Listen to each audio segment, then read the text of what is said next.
Sindh online school class 6 मज़मून science बाब ॿियो सबक़ 7 चमड़ीअ जी बनावट ऐं ख़ाबिरूं structure of skin and receptors. ॾोहिटनि ऐं ॾोहिटियुनि खे सिंध ऑनलाइन स्कूल में भली ॻाल्हि। मां आहियां नाना आबिद। हिन सबक़ में असां चमड़ीअ जे बारे में पढ़ंदासीं ऐं अहिड़ी तरीक़े सां जेके असांजा हिसनि वारा उज़व आहिनि उन्हनि में ही आख़िरी उज़व पढ़ी वठंदासीं ऐं हाणे असांखे ख़बर पइजी वेंदी त असां जूं 5 हिसूं कीअं कमु कंदियूं।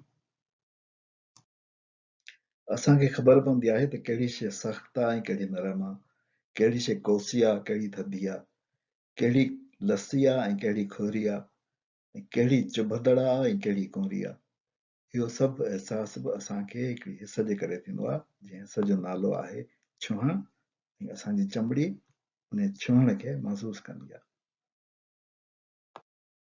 असांखे ख़बर आहे त कंहिं बि तहरुक खे महसूस करण लाइ ख़ाबिरुनि जी ज़रूरत हूंदी आहे। ख़ाबिरूं यानी रिसेप्टर्स।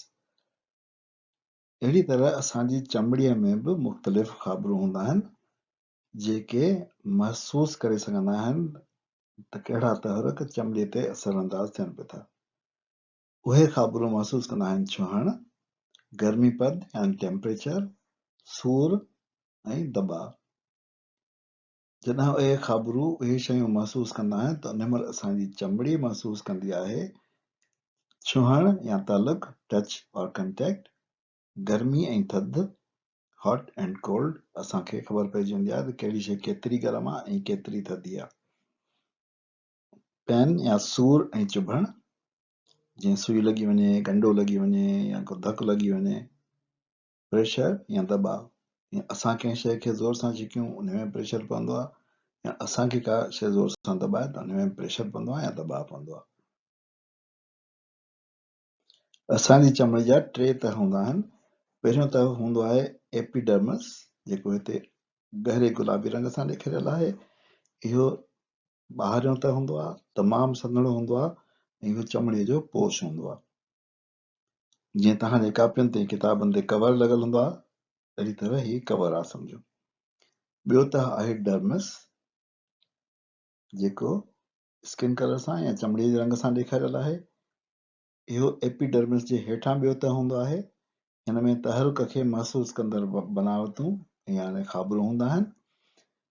हिन में जेके हसास ख़ाबिरूं या रिसेप्टर्स या सेंस रिसेप्टर्स उहे हूंदा आहिनि। टियों तह जेको आहे हेपिडर्मिस, जेको पीले रंग सां ॾेखारियल आहे। इहो अंदरियों तह हूंदो आहे, चर्ॿीअ सां भरियल हूंदो आहे ऐं इहो चर्ॿीअ खे ऐं चमड़ीअ खे मुश्कुनि सां ऐं हॾियुनि सां ॻंढींदो आहे।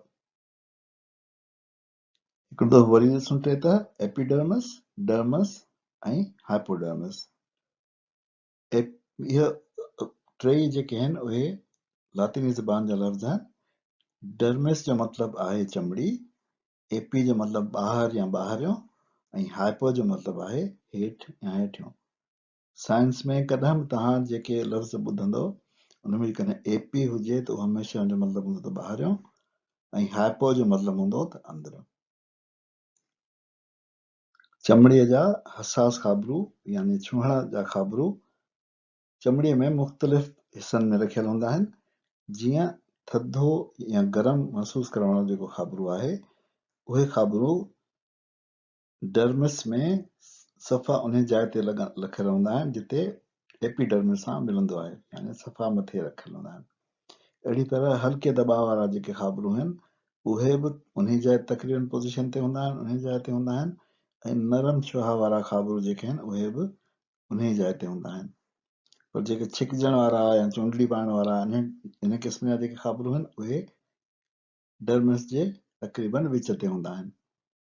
अहिड़ी तरह जेके छिकण वारा या गहरे दॿाव वारा आहिनि उहे उन खां बि थोरो हेठि हूंदा आहिनि।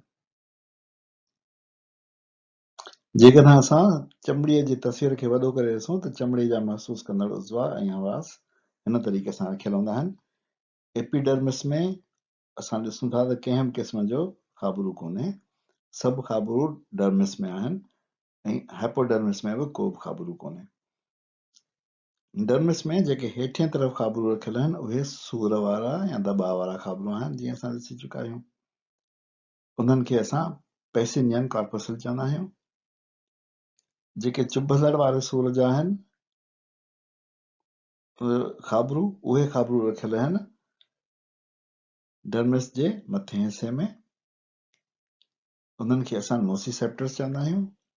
जेके छुहण वारा हल्के छुहण वारा खाबरू आहिनि जंहिंखे मैसनर कॉर्पसल चइबो आहे, उहे बि मथे पासे रखियल आहिनि। ऐं थधि ऐं गर्मी महसूस करण वारा जेके खाबरू आहिनि जंहिंखे असां थर्मोरिसेप्टर्स चवंदा आहियूं, उहे बि डर्मिस जे मथे हिसे में रखियल आहिनि। पेसिनियन कॉर्पसल्स दॿाउ वारो सूर महसूस कंदा आहिनि। नोसिसेप्टर चुभंदड़ सूर बर्दाश्त कंदा आहिनि या महसूस कंदा आहिनि। ऐं माइसनर कॉर्पसल छुहण जो अहसास महसूस कंदा आहिनि। ऐं थर्मो रिसेप्टर थधो या गरम या गर्मी जो दर्जो या गर्मी पद या टेम्परेचर महसूस कंदा आहिनि। अचो त हाणे चमड़ीअ जे बारे में कुझु दिलचस्प ॻाल्हियूं ॾिसूं। हिकु वॾे जी सरासर चमड़ी 21 चौरस फुट हूंदी आहे ऐं वज़न 3 या 4 सेर हूंदो अथसि।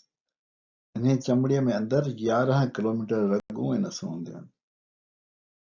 असांजी चमड़ी 28 ॾींहंनि में मटिजी वेंदी आहे ऐं हर मिंट में 30 खां 40,000 घरड़ा मरंदा आहिनि ऐं ओतिरा ई नवां पैदा थींदा आहिनि। चमड़ीअ में 1000 खां वधीक क़िस्म जा बैक्टीरिया रहंदा आहिनि। चमड़ीअ जे हर चौरस इंच में 19 मिलियन यानी 1 करोड़ 90 लख जीव घरड़ा हूंदा आहिनि। सबक जी पुॼाणी थी हिन बाब जी पुॼाणी थी। ॿिए सबक में असां हिन सॼे बाब जो मुख़्तसिर जाइज़ो वठंदासीं, यानी इख़्तिसार ॾिसंदासीं ऐं हिकिड़े 15 मिंट जे वक़्त में सॼे बाब खे वरजाईंदासीं। नाना आबिद खे इजाज़त ॾियो। अल्लाह हाफ़िज़।